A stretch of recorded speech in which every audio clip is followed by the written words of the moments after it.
दोस्तों, चुनाव आयोग अब घुटनों पर आ गया है और इसके साथ चालबाजियां भी उसने शुरू कर दी है। अपने ही बनाए कानूनों में धड़ल्ले से चेंजेस कर रहा है चुनाव आयोग। जी हां, राहुल ने जो जो खुलासा किया उसके बाद सीआईडी ने जब से उसी तरह की सारी बातें सामने रखी, जो जांच की बात पता चली, तब से दोस्तों चुनाव आयोग में जबरदस्त खलबली मच गई है। क्योंकि पहले तो सिर्फ राहुल गांधी ही बम फोड़ रहे थे, मगर अब सीआईडी की जांच में भी वही सेम बातें सामने निकल करके आ गई हैं। तो जाहिर है चुनाव आयोग बहुत बुरा फंस गया है, जिसके चलते तिगड़मबाजी भी शुरू हो गई है।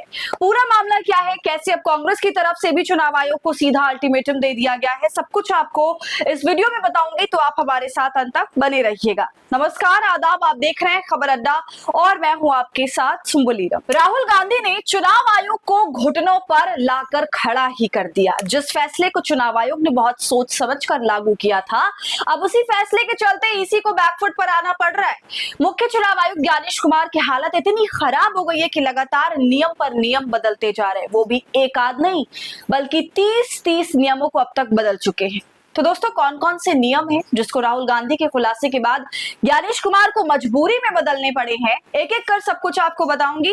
लेकिन उससे पहले दोस्तों, समझने वाली बात यह है कि कांग्रेस पार्टी और खासकर राहुल गांधी ने जिस तरह से चुनाव आयोग पर शिकंजा कसा, और न सिर्फ राहुल गांधी बल्कि सीआईडी ने भी चुनाव आयोग की हालत खराब की हुई है। लगातार सबूत मांगे जा रहे हैं, हालांकि चुनाव आयोग की तरफ से अभी तक सबूत मुहैया नहीं कराए गए हैं। और उससे पहले अपने बचाव में बोलने के लिए इस तरह से आप चुनाव आयोग अपने ही बनाए नियमों में फेरबदल कर रहा है। ज्ञानेश कुमार ने सोचा नहीं होगा कि इस तरह राहुल गांधी उनके गले की हड्डी बन जाएंगे। इससे पहले राजीव कुमार तो अपना काम करके निकल गए, रिटायर भी हो गए। वैसे आरोप प्रत्यारोप का दौर तो उन्हीं के वक्त से शुरू हो गया था, लेकिन उस चीज को तूल पकड़ने में वक्त लग गया और नए मुख्य चुनाव आयुक्त आ गए ज्ञानेश कुमार, जो अब बुरा फंस गए हैं। अब आप ही बताइए दोस्तों, और आप सोचिए, 30 नियम में बदलाव करना कोई छोटी बात तो नहीं है।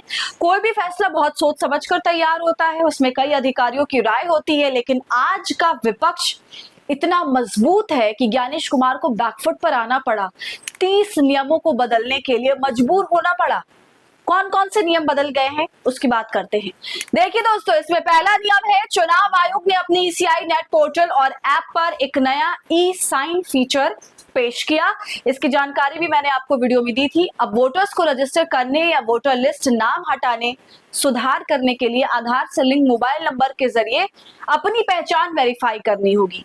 इस नियम का बदलाव तब हुआ था दोस्तों, जब 18 सितंबर को अपनी पीसी में राहुल गांधी ने बताया था कि कैसे ऑनलाइन आवेदन के जरिए हजारों वोट डिलीट किए गए। लेकिन जिनके नाम से आवेदन हुए, उन्हें इस बात की भनक नहीं थी कि उनकी आईडी का इस्तेमाल करके इस तरह का खेल खेला जा रहा है। अब नियमों के बदलाव से एक बात तो क्लियर हो गई कि इस विवाद को सुलझाने के लिए चुनाव आयोग की साइन फीचर्स लेकर आया। अब बात दोस्तों नियमों की करते हैं। पोलिंग स्टेशन पर अब आप अपना यानी वोटर अपना मोबाइल जमा कर सकेंगे, इसकी व्यवस्था की जाएगी। अब से एक मतदान केंद्र पर अधिकतम 1200 वोटर ही रहेंगे, ताकि पोलिंग पर ज्यादा भीड़ ना हो और लोगों को वोट देने के लिए ज्यादा इंतजार न करना पड़े। चुनाव में खड़े प्रत्याशी अब पोलिंग स्टेशन से 100 मीटर दूर अपनी टेबल लगा सकेंगे। पहले जो नियम था उसमें 200 मीटर की दूरी पर टेबल लगा सकते थे, मगर अब 100 कर दिया गया है, ताकि पोलिंग बूथ पर प्रत्याशियों की नजर जो है वो बनी रहे। इसके अलावा ईवीएम में प्रत्याशी की फोटो अब कलर्ड रखी जाएगी। साथ ही प्रत्याशी और उनके दल का नाम बड़े अक्षरों में लिखा जाएगा, ताकि लोगों को पढ़ने में आसानी हो। मतदाता सूचना पर्ची का डिजाइन अपडेट किया गया है। इसमें अब मतदाता संख्या और भाग्य संख्या को प्राथमिकता से दिखाया गया। 6 महीने के अंदर 4 राज्यों में वोटर लिस्ट को अपडेट किया गया। बीएलओ के लिए पहचान पत्र जारी किया जाएगा। इसमें उसकी फोटो के साथ साथ नाम और अन्य जानकारी भी रहेगी। 808 रजिस्टर्ड राजनीतिक दलों को आरयूपीपी लिस्ट से हटाया गया है। इन दलों के पास राजनीतिक दलों की मान्यता नहीं थी। ईवीएम की मेमोरी चिप और माइक्रो कंट्रोलर की जांच और सत्यापन के लिए प्रक्रिया में बदलाव किया गया। फॉर्म 70C और ईवीएम डेटा में अंतर होने पर वीवीपैट की गिनती होगी। बिहार में एसआईआर के जरिए नए नाम जोड़े गए हैं और कुछ नामों को अवैध बताकर हटाया गया है। वैसे दोस्तों आप जानते ही हैं, हालांकि एसआईआर करवाकर चुनाव आयोग ने अपने ही पैरों पर कुल्हाड़ी मारी है। भले ही चुनाव आयोग कह रहा है कि उसने अवैध नामों को हटाने के लिए एसआईआर करवाई, लेकिन जिस तरह से विपक्ष आरोप लगा रहा है, उससे चुनाव आयोग बुरा फंसा है। हर रोज नए नए खुलासे हो रहे हैं और कैसे इस पूरी प्रक्रिया में गड़बड़ी सामने आई, वो तो हम सभी ने देखा। धांधली तो इस तरह हुई कि जिंदा लोगों को मरा दिखाकर नाम काट दिया गया। इसी तरह 65 लाख लोगों के नाम काट दिए गए, लेकिन अभी तक चुनाव आयोग सही से जवाब नहीं दे पा रहा। खैर, आगे बढ़ते हैं दोस्तों। इसके बाद हितधारकों की भूमिका तय की गई है। बीएलओ, सुपरवाइजर और पोलिंग स्टाफ की सैलरी भी बढ़ाई गई है। चुनाव आयोग ने मतदाताओं को समस्या ना हो इसलिए ईसीआई नेट पोर्टल लॉन्च किया, जिसमें 40 प्लस ऐप्स और वेबसाइट शामिल हैं। इसमें मतदाताओं को जानकारी हासिल करने में आसानी होगी। चुनाव परिणाम के दिन हर 2 घंटे में रियल टाइम वोटर टर्नआउट जारी होगा। मतदान केंद्र पर लाइव प्रसारण की सुविधा होगी। इसमें वोटिंग संबंधित सभी जानकारी दिखाई जाएगी। अब इससे मतदाता के साथ कोई बदसलूकी ना कर पाए। अगर विपक्ष के मतदाताओं को वोट डालने से रोका जाएगा तो लाइव प्रसारण से पूरे देश को पता चल जाएगा। इसके बाद डिजिटल इंडेक्स कार्ड और रिपोर्ट में सुधार भी किया गया है। यूनिक एपिक के जरिए 2 बार मौजूद नंबरों को हटाया गया। चुनाव के समय जिन वोटरों की मौत हुई है उसकी जानकारी बीएलओ और ईआरओ के पास मौजूद रहेगी। अब पहले के मुकाबले कम समय में एपिक जारी किया जाएगा। वोटरों को 15 दिन में मैसेज के जरिए इसकी जानकारी दी जाएगी।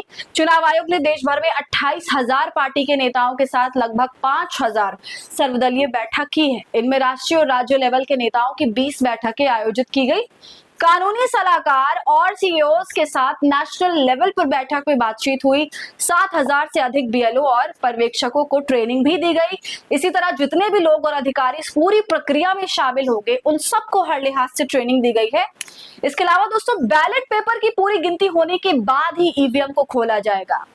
तो ये सारे नियम हैं जिनमें बदलाव किया गया। इनमें से बहुत से नियम ऐसे थे जिनको लेकर हमेशा सवाल उठे, मगर अब उन्हें बदलाव करके ठीक किया गया है। जाहिर है, जिस तरह से वोट चोरी के ऊपर बवाल मचाया गया, ये सब उसी का तो असर है। वरना पहले तो इस तरह की जूं चुनाव आयोग के कानों में कभी नहीं रेंगी थी। पहले तो सब कुछ चुनाव आयोग को अच्छा लग रहा था, सही लग रहा था, मगर अब उसे अचानक ही समझ आने लगा कि नहीं भाई, यहाँ तो नियमों में गड़बड़ है, इसको ठीक करना जरूरी है। कांग्रेस के दबाव के अलावा दोस्तों, सीआईडी का दबाव भी चुनाव आयोग के ऊपर है, जिसके चलते ये सब कुछ किया जा रहा है। तो अब देखना है कि आगे क्या होता है। चुनाव आयोग तमाम जानकारियों को कब पेश करता है और ये जो नियम बदले गए हैं ये सब कब और कितने असरदार साबित होते हैं। तो आपकी क्या राय है दोस्तों, कमेंट कर हमें जरूर बताइए। वीडियो को लाइक और शेयर करें। खबर अड्डा को यूट्यूब पर सब्सक्राइब कर लें।